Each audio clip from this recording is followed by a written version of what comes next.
Di antara ilmu yang gejuk oleh Allah, mereka tahu yang belum terjadi dengan alat yang canggih bermacam-macam, maka mereka bisa memprediksikan kapan itu gerhana. Yang belum bisa diprediksikan kapan gempa terjadi.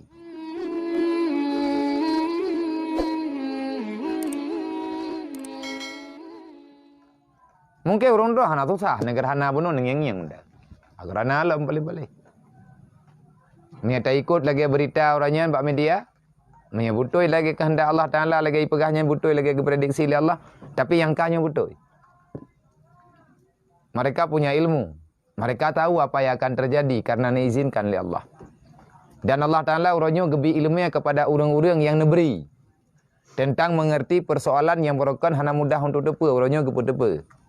Di antara ilmu yang gejuk oleh Allah, mereka tahu yang belum terjadi dengan alat yang canggih bermacam-macam, maka mereka bisa memprediksikan kapan itu gerhana. Yang belum bisa diprediksikan kapan gempa terjadi. Karenanya kalau alat. Masalah gerhana dalam Al-Quran. Hana urian tepu pajan gerhana. Lawiknya kai tepu. Berita gempa dalam Al-Quran.